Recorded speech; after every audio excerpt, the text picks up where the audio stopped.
The judge is still going to go there and visit and apologize and confess. It happened to Fela. The judge who sentenced him, when Fela was there, was sent to Maiduguri, Bama prison. The judge drove there from Lagos to go and apologize, wherever he was. The judge is still going to, Tinubu will still visit Nnamdi Kanu in prison. What was going through your mind or your reaction when Justice James Omotosho was reading that life imprisonment judgment on November 20th? Nothing. You know why? Because as of November 5, I had explained in a long tweet on my page and on my Facebook, on my social media handles, exactly what was going to happen on November 20th. Two things were going to happen in November. They were actually supposed to have jailed Nnamdi Kanu on November 10th. But they realized at the last minute that it was Ken Saruwa's same day that they killed Ken Saruwa. Second, the sentence was supposed to be a death sentence. But because they could not get, the support they needed to carry it out, they decided to make it life. Omotosho, as of the time he went for a break to come and read the judgment, was still, what he had in his hand was a judgment for death sentence. If you see the passion with which he was reading the allegations against Nnamdi Kanu, one, the laborious and tedious way it was going on, he didn't write the judgment. You could tell. You could tell from his demeanor and his action that this was too much. A lot of mistakes. He couldn't mention his name. He said everything properly. And secondly, when he went back, they have to have another meeting with him. They said, look, I don't think we can carry out the death sentence. And that was why they settled for life. And then they imprisoned him, they settled for life, and took him to Sokoto the next day. The fastest transfer of a prisoner. And it was to send a message to the people on whose behalf he was sentenced to life. Because nobody should deceive you. Nnamdi Kanu's offense has nothing to do with what they read as his charges. Some of those charges are dead. Some of them no longer, some of the laws under which they do not exist, like the treason charge. You can't charge somebody for treason after 3 years of committing the offense. So they charged him almost 4 or 5 years after he committed the offense. Some of the charges restated had already been struck out. So it was just what they call trial and error. His offense is that he was asking for the breakup of the real estate called Nigeria. And the owners of Nigeria decided that, you don't do that. That's what is that offense the Christians talk about that is unforgivable it's an offense against the Holy Spirit. This is an offense against the holy oil in Nigeria. That was the reason why Ken Saruwa was, when you touch that area, they don't waste time, the owners of Nigeria. Then you've touched their economic life and nerve. They'll kill you immediately. Have you been able to visit him in Sokoto? I haven't, but I've had people who have visited and we've been in touch. I've been in touch with him in general, but I've not visited Sokoto yet. But you see what I was telling you when I was planning the protest for Nnamdi Kanu, which I believe also might have led, which I believe was the reason they didn't pronounce death penalty, because that was a lot of attention, and that was why they were upset with me and sent me to Kuje prison for 4 days over that. When we were planning all that, I was calling on all these Eastern governments to speak out. Now they've realized that it's even more burden on them that Nnamdi Kanu is sentenced to death. That's why OT had to fly to Sokoto, maybe on a private jet, to go and visit Nnamdi Kanu. The judge is still going to go there and visit and apologize and confess. It happened to Fela. The judge who sentenced him, when Fela was there, was sent to Maiduguri, Bama prison. The judge drove there from Lagos to go and apologize, wherever he was. Judge is still going to, Tinubu will still visit Nnamdi Kanu in prison. But we told them this was unnecessary. They could have saved themselves embarrassment on November 20th by just discharging him of just releasing him unconditionally. Because you could tell, how do you accuse somebody of killing Gulak when you have him in TSS custody? How did he do it? No evidence. The only evidence they have is a radio transmitter and microphone. I was looking for an evidence of, he went to buy a ship of weapons and sent to Nigeria. No, not even a bullet. Just exercise book where he wrote his thoughts, and where a radio transmitter they claim he concealed and brought to Nigeria, and a microphone. That's all.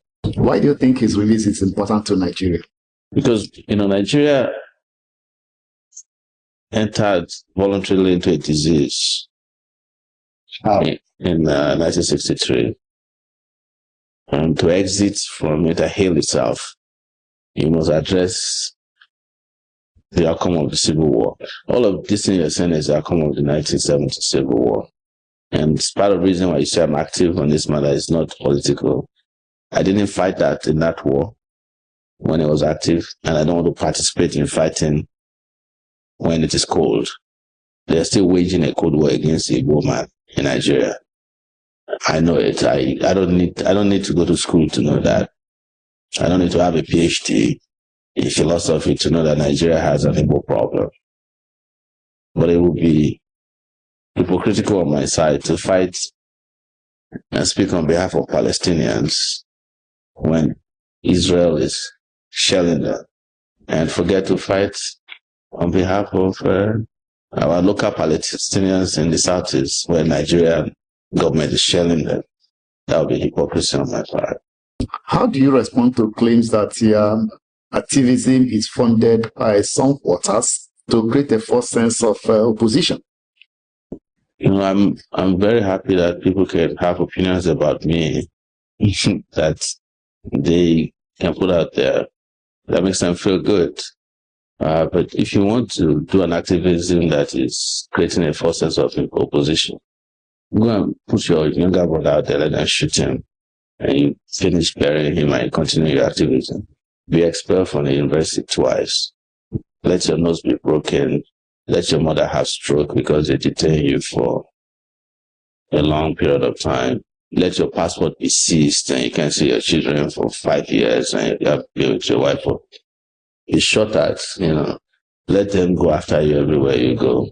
So, and then we can all come to a place where we say, we have created another activist who created a false sense of opposition. I'm not trying to be an opposition.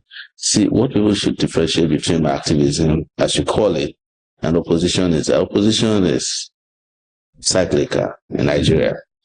People only oppose the government when they are out of government, when they don't have something to eat.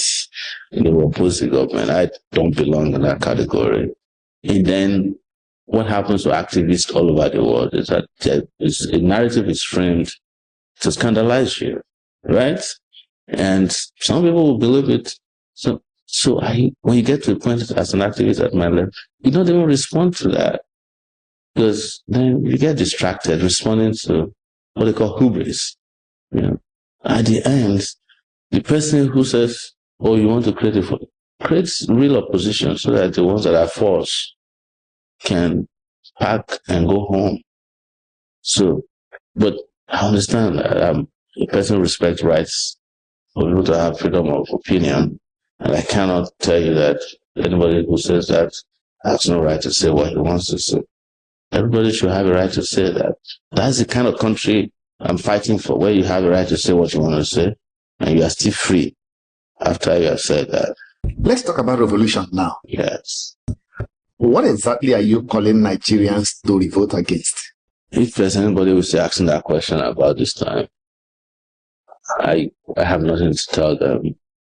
If Nigerians should be revolting against everything, I hate to say that, but I can't fail to tell you that every country that I've been to outside of Nigeria, and I've been to 31 countries beside Nigeria, and the question I ask myself is, what is wrong with us?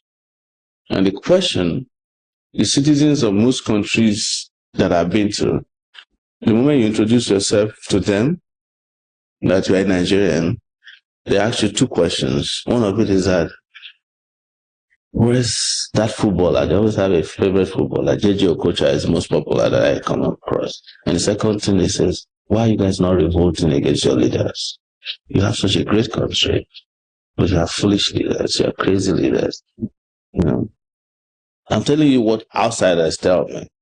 They tell me in South Africa, you go to Ghana, they'll tell you. In fact, some of the reasons why Nigerians are hated abroad, apart from those who are accused of being too nice to their women and their women fall in love with them, because they say Nigerian men are very good in taking care of women. So there's that animosity I'm talking about. But the second reason most Africans hate Nigerians is that they love Nigeria to the point that they can't understand why Nigeria is not a great place. Yes. Because they love your football, they love your culture, they live off of your music, their life is dependent on your movies, their spirituality is controlled by your clerics, right? And then they will have to wake up and hear that you don't have water, running water. You don't have electricity. They can't travel to your country to go and see. I don't know how many Africans, I'm not saying Europe, I don't know how many Africans are saying, I wish I can go to Nigeria. There's so much about Nigeria. How is it? But they'll tell you, but they said, you can't go there. They'll kidnap you, you know. So, Nigeria, if you have a child born abroad, you can ask anybody in diaspora. The only way to get your child to behave properly is to say, I'm taking you to Nigeria. I said, at the place, what do you want me to do? I don't want to go to Nigeria. I'll do it. Which other country do you use to threaten your children like that? Your children offend you, like, I'm taking you to Nigeria. I said, no, please, daddy. Please. I don't want to go to Nigeria. And they have never been before. It's just based on what they've heard from their classmates. You know? But good news is that there's something that is not related to government that keeps them going. You know, my son plays soccer and he's focused on Osimhen. It's like, Daddy, you know, like, did you see what Osimhen played? I don't even watch soccer that much. But you can't talk to my son about politics. He doesn't want to hear it because that's the traumatic part of Nigeria that affects him directly. His father is constantly hounded for going, you know, being a citizen of Nigeria. He's aware, but he has found a way to please himself with something Nigerian, which is soccer. Some have adopted Nigerians, kit makers, adopted movie makers, musicians. People talk about all these young, great musicians. They have fans all over the world. They're doing well.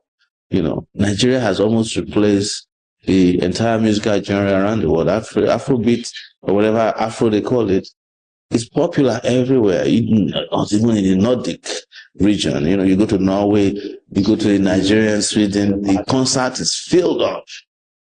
You know, it doesn't matter if it's Burna Boy or Flavor or Davido or Wizkid. But who wants to come to Nigeria to do a concert? Probably not many.